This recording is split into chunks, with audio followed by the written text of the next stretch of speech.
ignore the fact that there is more than one Jesus in the Bible. There is not just one way in the Bible. There's more than one way. I think it's interesting to note from a historical perspective that that difference was felt early on. Initially those Gospels circulated independently within their own communities and then around, and eventually they began to put them together. And those who were putting them together felt the dissonance. And some people worried about that. And there were even some efforts that were made to write one gospel and just have that be the one gospel that was the Christian message. In the mid-2nd century, there was one that was written by a Christian by the name of Tatian. It was called the Diatessaron, which means from the four, one.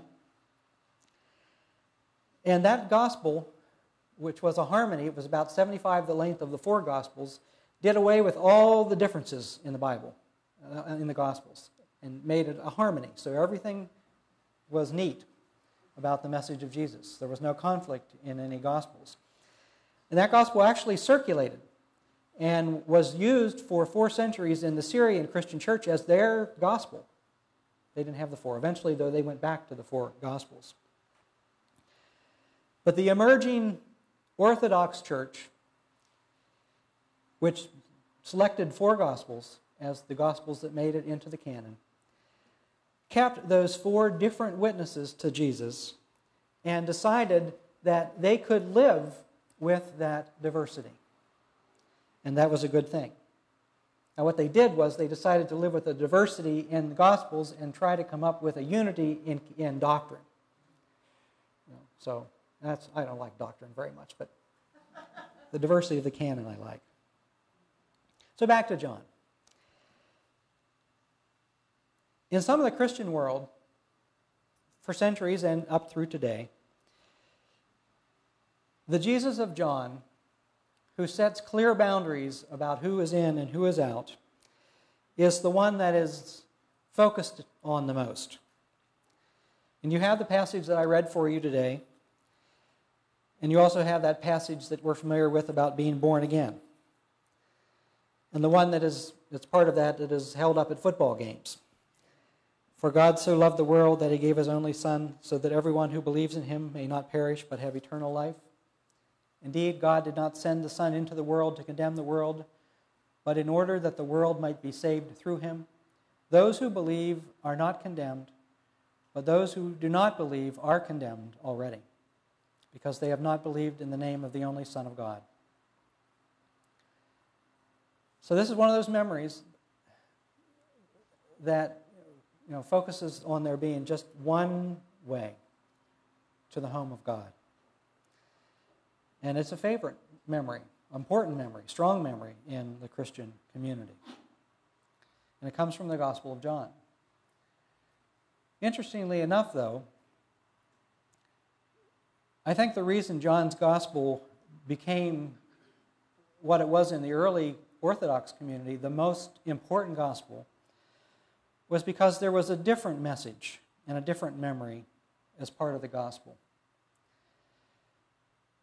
You may remember that the Gospel of John begins with a poem that goes something like this. In the beginning was the Word, and the Word was with God, and the Word was God. And then it goes on to say that that Word became flesh in Jesus. That Greek word that we translate as word is the Greek word logos. And that word was incredibly powerful and important in the history of religion and philosophy in the Greek and then the Roman world. Virtually every religious tradition in the history of the Greek and Roman world, and every philosopher, Plato, Aristotle, talked about the Logos and its feminine sister, Sophia, wisdom. And whoever wrote that poem, which was then added to the Gospel of John, linking the story of Jesus to the eternal Logos, had the effect of turning the historical Jesus into the cosmic Christ. Using a term that was familiar to the entire Roman world and turning Jesus into this cosmic Christ who was then and therefore eternally present everywhere in the world.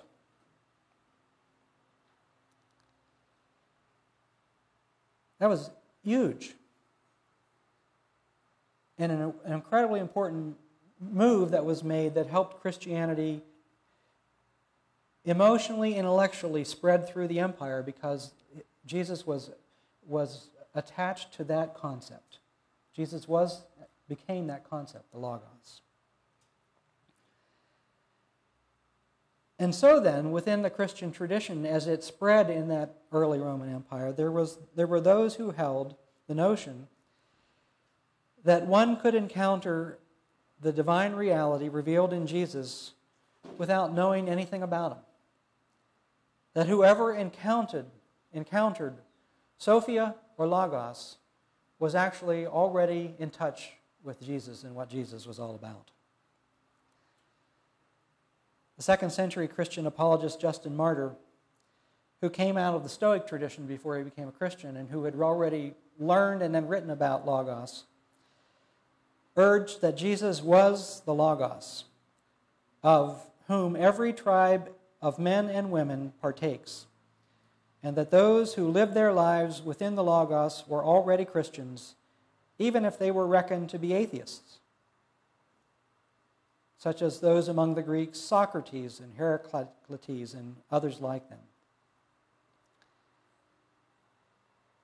And so he was among many early Christian thinkers who suggested that because the Logos was everywhere and Jesus was everywhere, that the tent of Christianity was everywhere, and it was big.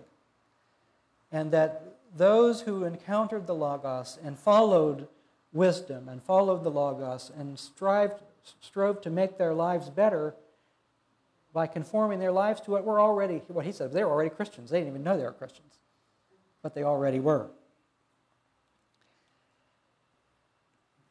And so, this is another memory, and a really powerful, important one coming out of the Gospel of John. That the cosmic Christ is already everywhere in the world, and anyone who encounters the wisdom of the world is already in touch with that wisdom. This is what is sometimes referred to as big tent Christianity, or as a generous orthodoxy, which is about as close as I get to being comfortable with the idea of orthodoxy. But what it holds to is this idea that I think is important, that there was more than one memory of Jesus. Although they didn't talk about it in that way, they understood it. They understood that when the story of Jesus went out in different directions and each community developed their own interpretation of Jesus, and then as they began to come together, they weren't the same. And so what are you going to do about that? You're going to kick those people out? Are you going to kick those people out? Are you going to stay by yourself? Or are we going to find a way to create enough room in the tent so that everyone can be in the tent, even if they have a different experience of God and a different experience of Jesus and a different history than the experience that I have and the one that I think touches and moves me and is important. And we've been living this struggle out, for centuries and centuries and centuries, and it's still with us. It doesn't matter what issue you're talking about. When it comes to Christianity and how we live and practice it, we have to kind of make these choices. Do we want to choose our way as the one way because it's the one we grew up with and it's the one we're comfortable with and it's the one we know it's true? We have the divine insight to say that this is the right way. Or can we have a larger vision that allows us to see that I didn't grow up with a different tradition. I didn't grow up with a conservative tradition. I didn't. And yet, can we appreciate the value that that tradition has in the lives of those who hold it?